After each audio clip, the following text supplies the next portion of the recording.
The message from Captain Jae-sung reached Earth on a Tuesday morning when most people were just starting their day.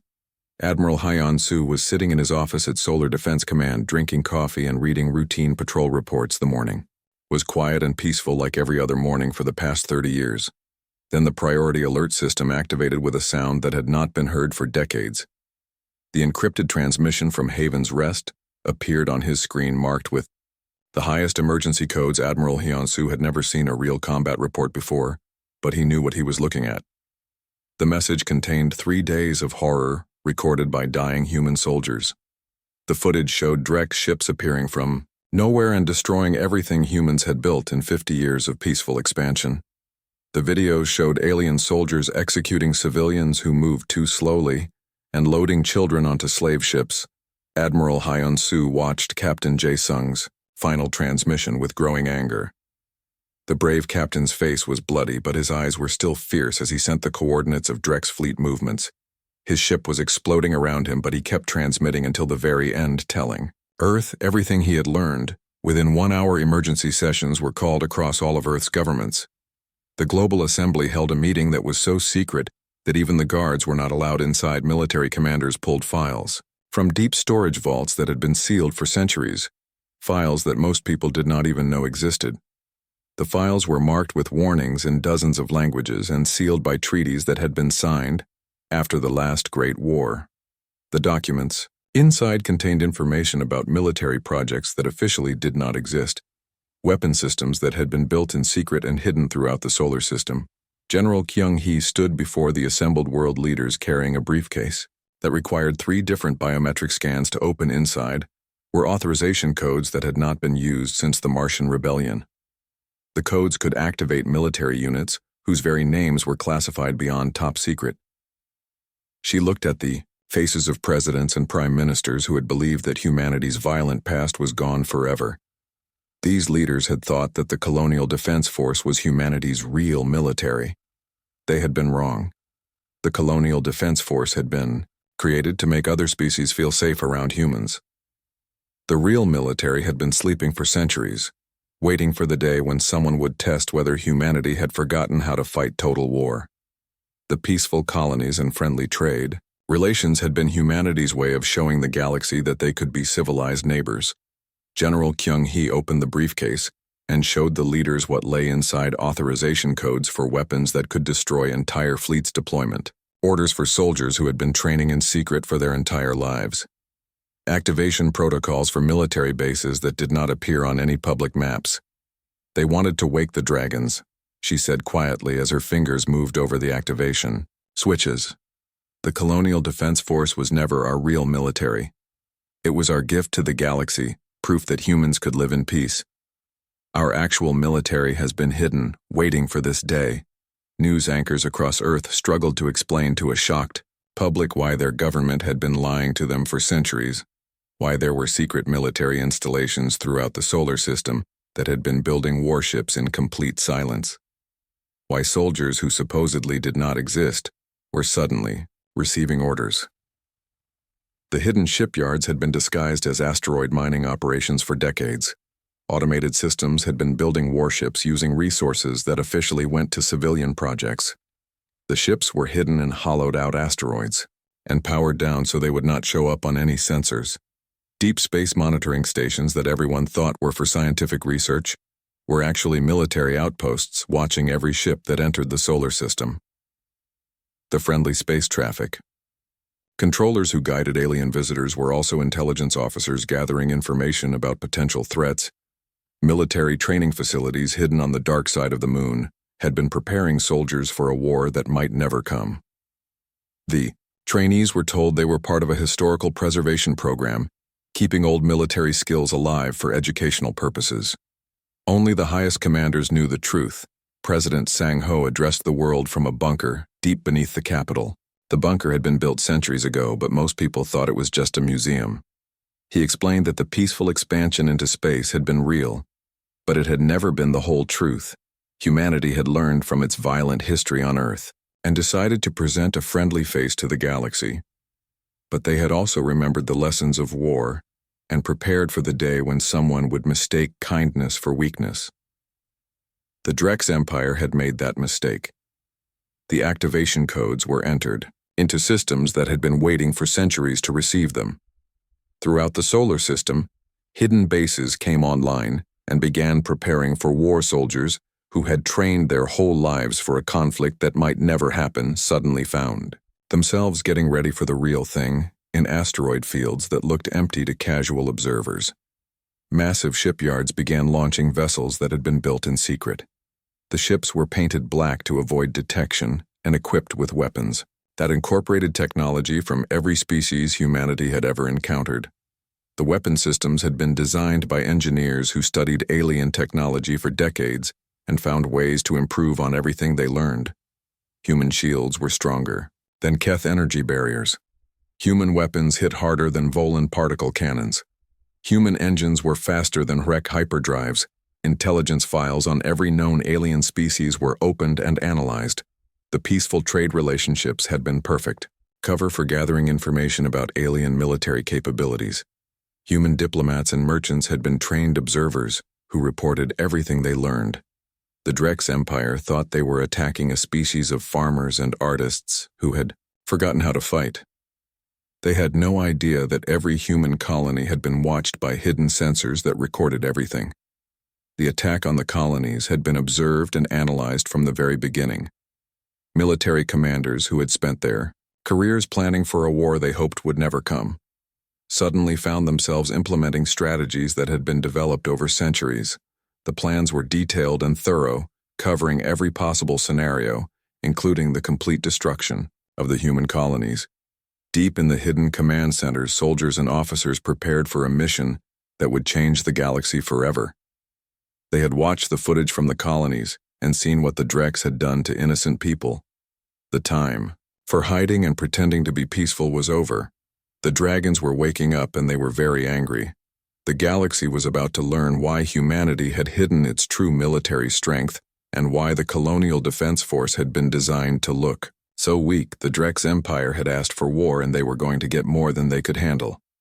Within 72 hours, the largest military mobilization in human history was underway. Ships that had never been seen by alien eyes began moving through hyperspace toward the former human colonies. The peaceful neighbors were about to show the galaxy what they could really do. The first sign that something was wrong came when alien trade ships began disappearing near the Sol system. The vessels would enter human space and then vanish from all sensors as if they had never existed. The few ships that tried to investigate found their communications jammed and their engines disabled by technology they had never seen before. Admiral Hyun-Soo stood in the command center of Ragnarok Station, looking out at the massive fleet that surrounded the hidden fortress.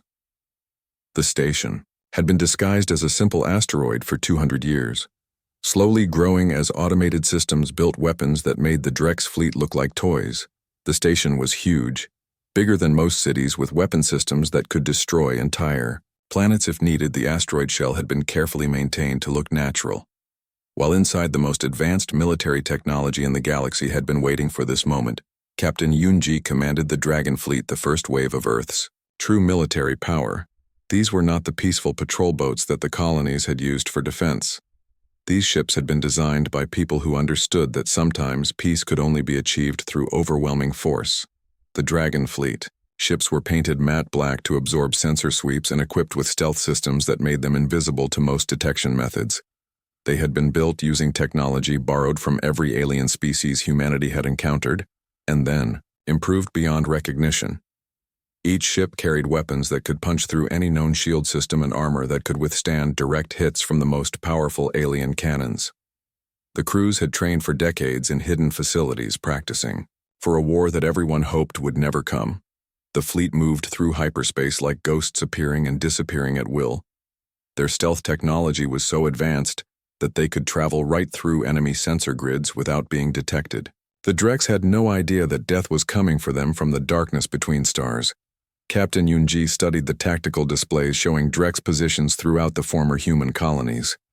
The aliens had spread their forces across 12 worlds, believing they were safe from any counterattack. They had made the mistake of thinking that destroying the colonial defense force meant destroying all human military power. The Dragon Fleet had studied every aspect of Drex technology during the 3-day massacre. Their ships had recorded everything from hidden positions throughout the colonies. Human analysts had found weaknesses in Drex shields, weapons and tactics that the aliens did not know existed on the rebuilt colony world of New. Bosun Drex overseer Vextar was reviewing slave quotas in his temporary command center. The alien was tall and thin with gray skin and forearms that ended in sharp claws. He was pleased with how easily the humans had been conquered. His communication officer reported a minor anomaly on the long-range sensors. Something that looked like a small asteroid field was approaching their position. Nothing threatening, just space debris that would burn up in the atmosphere or bounce off the planetary shields. Vextar was not concerned. The human colonies had been completely destroyed and Earth was too far away to mount any kind of rescue mission. The Drex had overwhelming superiority in numbers and technology. What could a species of farmers and artists possibly do against the might of their empire? The asteroid field suddenly lit up with weapon signatures that burned through every sensor array in the system. The asteroids were not rocks at all, but human warships dropping their stealth systems and revealing weapons that should not have existed. The Drex fleet found themselves facing an enemy that fought like nothing they had ever encountered. Human ships moved with precision that came from studying every detail of Drex tactics. The humans knew exactly where to hit and how to exploit weaknesses. The Drex did not know they had. Drex ships that had seemed invincible during the colonial massacre exploded like fireworks as human weapons found weak points in their armor and shields. The aliens tried to return fire, but their shots passed harmlessly through empty space where human ships had been moments before. Captain Yunji watched her tactical display as the first Drex battle group was systematically destroyed. The enemy ships were powerful, but they fought using predictable patterns that human analysts had already studied and countered. The Drex commanders had no answer for human tactics. Commander Wu Jin led the ground assault teams that materialized on the planet's surface like ghosts. The human soldiers wore powered armor that incorporated technology from a dozen different species. All of it had been improved and perfected by human engineers over decades of secret development. The human soldiers moved through Drex positions like death itself. Their armor could deflect alien weapons while their own guns could punch through any Drex protection. The aliens had never faced anything like these warriors, who seemed to appear from nowhere and disappear just as quickly. Wu Jin and his teams had one primary mission: rescue any surviving human colonists and eliminate every Drex installation on the planet. They moved with ruthless efficiency, clearing buildings and freeing prisoners while Drex soldiers died around them. The Drex ground forces had been expecting to fight civilians and lightly armed security guards instead. They found themselves facing professional soldiers who had trained their entire lives for this moment. The aliens broke and ran, but there was nowhere to hide from human technology in orbit above the planet. The space battle continued as more Dragon Fleet ships dropped out of hyperspace. The human vessels appeared in perfect formation surrounding the Drex fleet, and cutting off all escape routes. The aliens were trapped with nowhere to run. Drex Admiral Kexrun tried to coordinate his fleet's defense, but human jamming systems were disrupting all his communications. His ships were fighting blind while the humans seemed to know exactly where every Drex vessel was located. The human ships fired with devastating accuracy, each shot finding its target and destroying it completely. The Drex fleet that had seemed so powerful during the colonial massacre was being torn apart piece by piece by an enemy they had never expected to face. On the planet's surface, Vextar watched his command center burn around him. Human soldiers had appeared as if from thin air and destroyed everything he had built. The slaves he had taken were being freed while his own troops fled in terror. The overseer tried to send a distress signal to other Drex forces, but human jamming blocked all transmissions. He was alone and helpless, facing an enemy that showed no mercy. To those who had murdered innocent colonists, more Dragon Fleet ships arrived as the battle spread to other star systems. The humans were not just attacking one world. They were hitting every Drex position simultaneously. The aliens found themselves under attack across their entire invasion fleet. The Drex had thought they were fighting farmers and merchants. Instead, they were facing the descendants of a species that had fought global wars for millennia. The humans had learned everything there was to know about warfare and then hidden that knowledge until it was needed. As the hours passed, the scope of the human counterattack became clear. This was not a rescue mission or a defensive action. This was total war fought by people who understood that some enemies could only be stopped through complete destruction. The dragons were fully awake now, and their fury was terrible to behold. The galaxy was about to learn why humanity had chosen to hide their true military capabilities, and why peace was always preferable to seeing what humans could really do when pushed too far. The Drex Empire had wanted to test human resolve. They were about to discover that they had made the worst mistake in galactic history. The war lasted exactly 47 days, and when it ended, the Drex Empire no longer existed. The galaxy watched in stunned silence as humanity demonstrated what happened when someone made the mistake of attacking their people. The lesson was written in fire across dozens of star systems. Captain Sora stood in the rebuilt command center of New Sol Station, watching human warships patrol the borders of reclaimed space. She had survived the original massacre by floating among the wreckage of her patrol ship, playing dead for 3 days until a Dragonfleet recovery team found her. The woman who had once complained about boring patrol duties now commanded a battle group that made alien diplomats nervous just by existing. Her ships were not the peaceful patrol vessels of the old colonial defense force. These were warships built for fighting, and everyone knew it.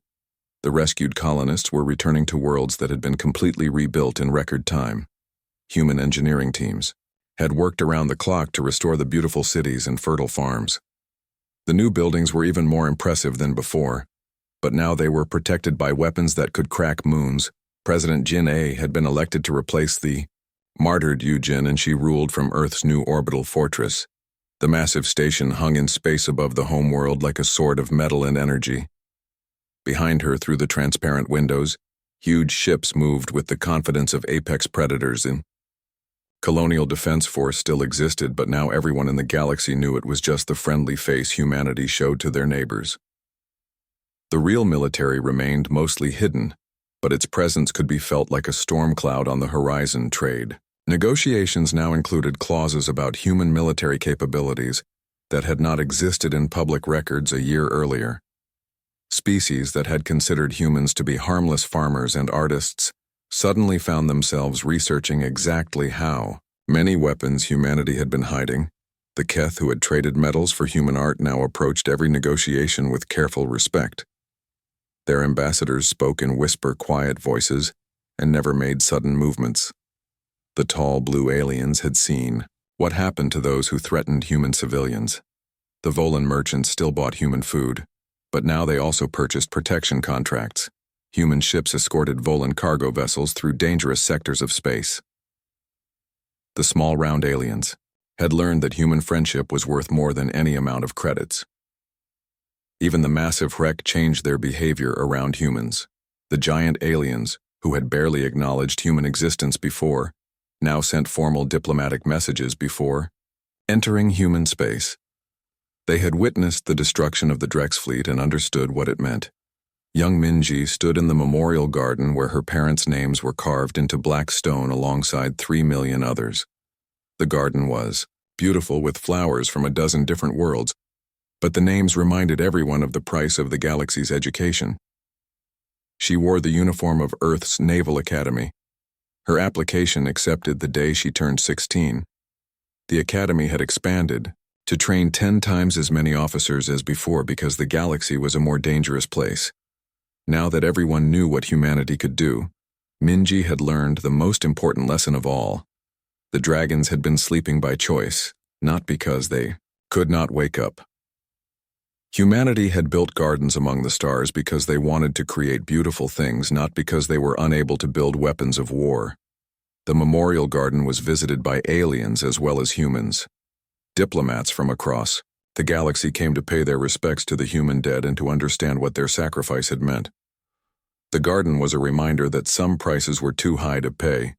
In the rebuilt city of Busan Prime, the crystal towers reached even higher into the sky than before, but now they were protected by shield generators that could stop any weapon the galaxy had ever seen.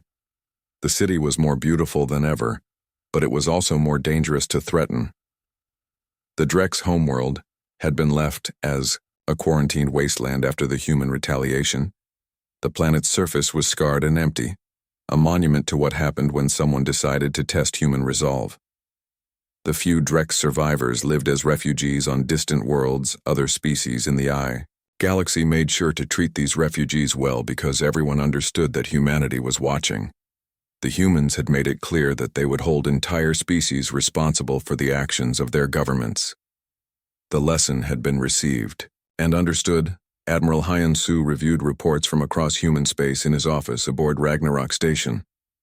The hidden fortress was no longer disguised as an asteroid. Everyone knew it existed, and that knowledge made the galaxy a more polite place. Human colonies were expanding again, but now they were protected by fleets that could destroy any threat.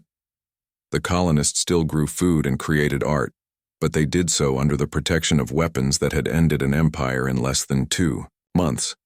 The trade routes through human space had become the safest shipping lanes in the galaxy. Pirates and raiders had learned to avoid any system with a human presence. The mere possibility of human retaliation was enough to keep most criminals away. Captain Yunji commanded the Dragon Fleet patrols that moved through space like silent guardians. The black ships appeared wherever there was trouble, and their presence was usually enough to resolve conflicts without firing a shot. The galaxy had learned to police itself. Commander Wu Jin trained new generations of human soldiers in the art of warfare that they hoped would never be needed again. But the training continued because humanity had learned that peace was something that had to be protected by those willing to fight for it. The rescued colonists told their stories to anyone who would listen. They spoke of the 3 days of horror when the Drex had destroyed everything they had built. They also spoke of the moment when human warships had appeared like avenging angels to set them free. These stories spread across the galaxy, carried by traders and diplomats who wanted everyone to understand what had really happened. The peaceful humans had not been conquered because they were weak. They had been attacked because someone had mistaken their kindness for weakness. The galaxy learned that humanity had chosen peace because it was better than the alternative. They had hidden their weapons, not because they were ashamed of them, but because they hoped never to use them. The Drex had forced them to make a choice they had not wanted to make. New trade agreements were signed every month, as species that had ignored humanity before suddenly wanted to become their allies. Everyone wanted to be on the good side of the people who had destroyed an empire in 47 days. The lesson was simple and clear. Humanity had spent centuries learning how to live in peace with their neighbors, but they had never forgotten how to wage total war. The dragons had been sleeping because they chose to sleep, not because they had to. President Jinne gave speeches about the importance of peace and cooperation, but behind her the orbital fortress bristled with weapons that could sterilize planets. The message was clear to everyone who listened. Humanity preferred peace, but they were prepared for war. Minji graduated from the Naval Academy with honors and received her first assignment aboard a patrol ship. She would spend her career protecting the peace that her parents had died for. The galaxy was safer now because everyone understood the price of threatening innocent people. The memorial garden grew larger each year as more names were added to honor those who had given their lives for galactic peace. The flowers bloomed in colors that had never been seen before, and aliens came from across the galaxy to learn what sacrifice really meant. The dragons were awake now, and everyone knew it. The galaxy had learned that some species looked peaceful because they chose to be peaceful, not because they had no other choice. Humanity had taught the universe a lesson that would not be forgotten for 1,000 years.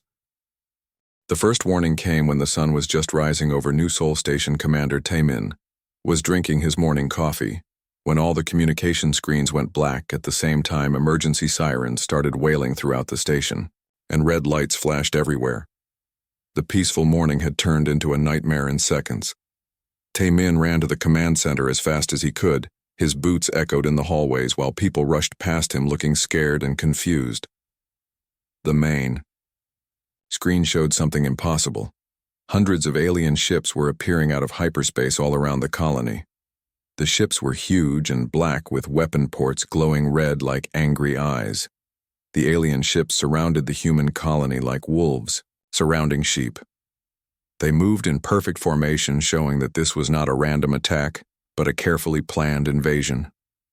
The ships were bigger than anything humans had ever built, and there were so many of them that they blocked out the stars. Captain Sora was already in her fighter when the attack began.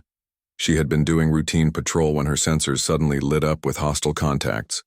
Her small squadron of 12 ships looked tiny compared to the massive alien fleet that was spreading across the sky like a dark cloud. The alien sent a message that made everyone's blood run cold. A voice spoke in perfect human language, but with a tone that was cold and cruel. "We are the Drex Empire, and we have come to claim these worlds. You humans are weak, and your defenses are pathetic. Your worlds will serve us better than they serve you." The alien voice continued with words that struck fear into every human heart. "You have two choices. Submit to us and become our slaves, or resist and die. We will give you 1 hour to decide, but we already know what we will do to you. Your peaceful ways have made you soft and useless." Sora did not wait for orders. She launched her squadron toward the nearest group of enemy ships. Her fighters were fast but lightly armed, designed for patrol work, not for real combat. The alien ships opened fire immediately with weapons that turned space bright white with deadly energy. The first human ship to die was piloted by her friend Jong-Soo, who had joined the defense force to help people. His ship exploded in a ball of fire that lit up the darkness. Sora watched him die while screaming his name into her radio, but there was no answer, only the sound of static. More human ships died as the alien weapons cut through their shields like they were made of paper. The pilots sent final messages to their families as their ships broke apart around them. Sora heard her friends saying goodbye to people they would never see again. The sound of their voices haunted her as she tried to fight back. The alien ground troops landed on the colony surface in massive transport ships that looked like metal mountains. The Drex soldiers were tall and thin, with gray skin and forearms that ended in claws. They wore black armor and carried weapons that could kill a human with one shot. On the planet's surface, the beautiful city of Busan Prime was under attack. President Yu Jin tried to coordinate the defense from her office, but the shields around the city were failing. The alien ships in orbit fired down at the crystal towers that had taken 50 years to build. The orbital bombardment lasted only 20 minutes, but it felt like forever.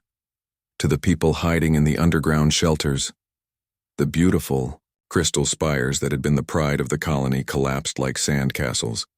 Giant pieces of building fell from the sky, crushing everything below. President Yu Jin died at her desk, still trying to send a distress signal to Earth. The alien weapons found her office and turned it into burning rubble. Her last act was to press the emergency beacon that would tell Earth what had happened. The signal flew through hyperspace, carrying news of the disaster out on his farm. Dongwu heard the explosions and saw the smoke rising from the city. He grabbed his daughter Minji and tried to reach their emergency shelter, but the alien ground troops were already spreading across the countryside like a plague of locusts. The Drex soldiers moved from house to house, killing anyone who tried to resist and capturing everyone else. Families were torn apart as parents were separated from their children. Old people who could not move fast enough were shot where they stood. Dongwu held Minji close as their farmhouse burned around them. The grain fields that had fed thousands of people were being destroyed by alien machines that turned everything into ash and smoke. The work of a lifetime disappeared in minutes. The alien soldiers found them hiding in the barn and dragged them out at gunpoint. Minji cried for her mother who had died years ago, while Dongwu tried to protect his daughter from the horrors around them. The Drex soldiers loaded them onto transport ships with hundreds of other terrified humans. Children cried for parents who would never answer again. Elderly couples who had built new lives among the stars were separated forever. The Drex soldiers did not care about human feelings. They treated people like cattle being moved to market. The massacre continued for 3 days across all 12 human colonies. The alien ships moved from world to world, destroying everything humans had built. The beautiful cities were turned into ruins. The farms were burned. The space stations were blown apart.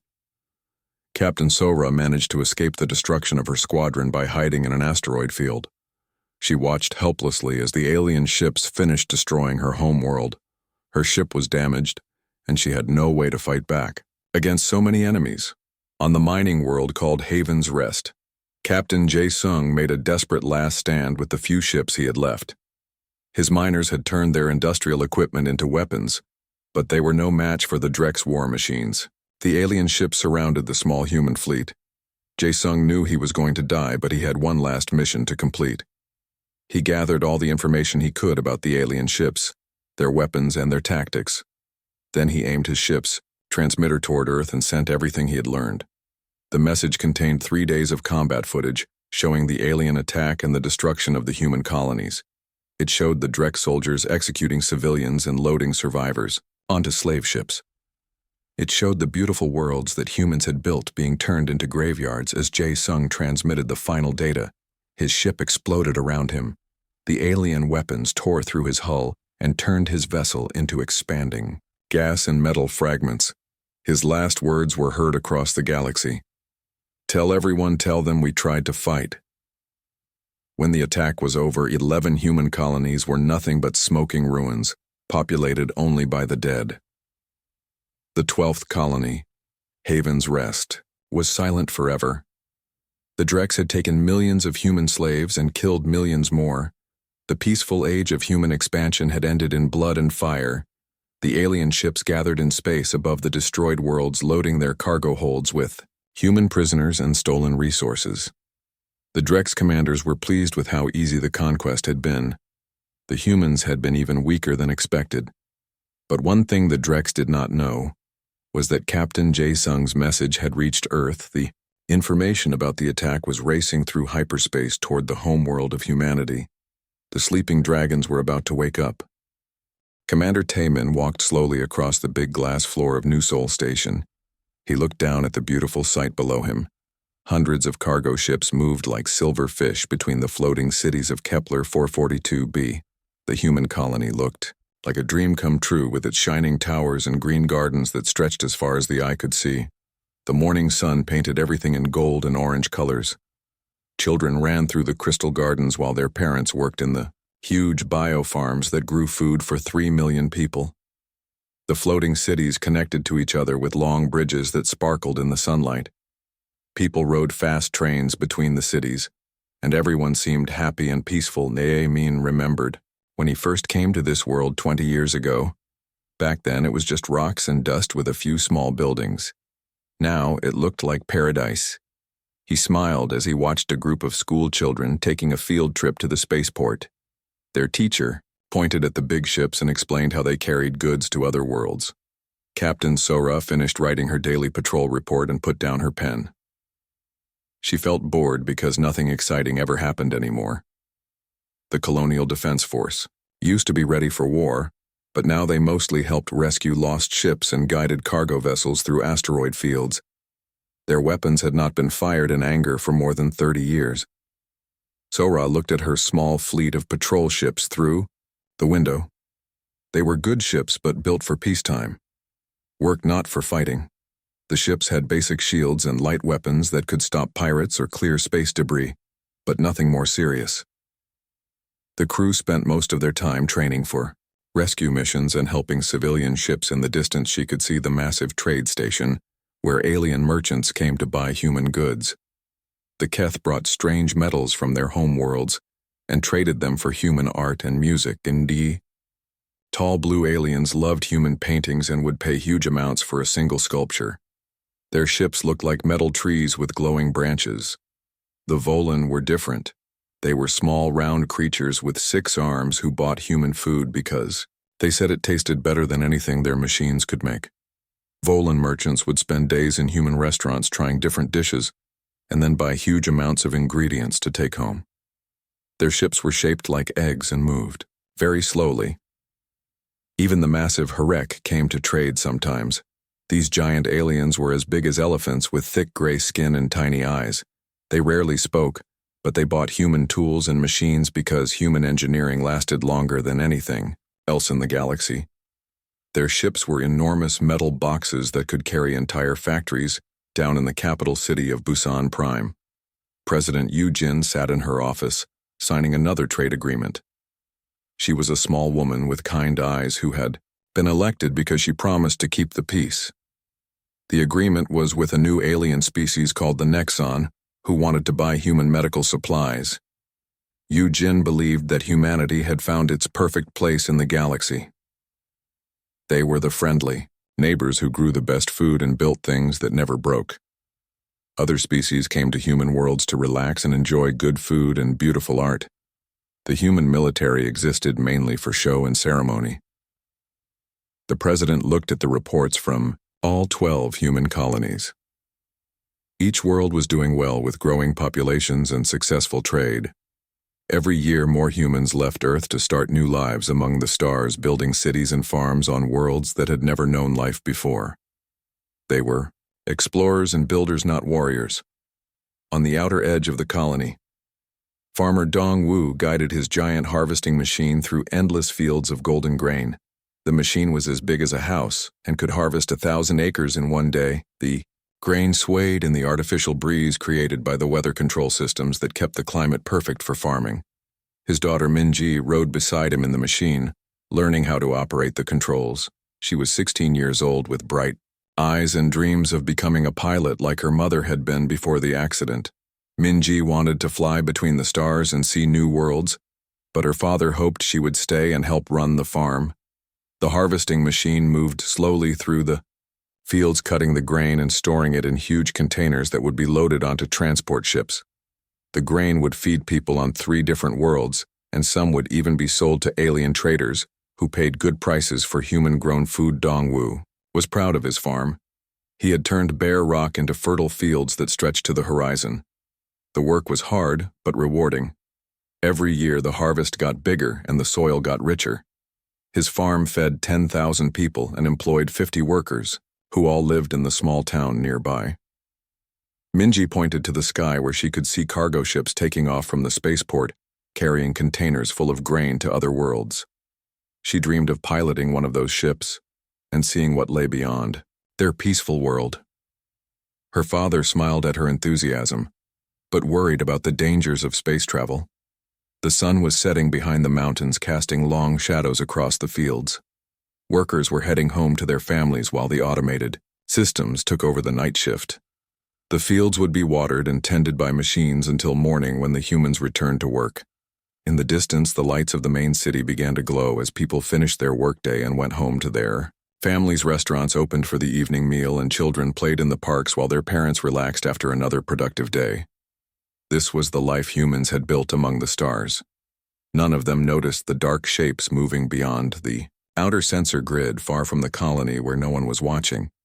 The shapes had been there for weeks, studying the human defenses and learning about their daily routines.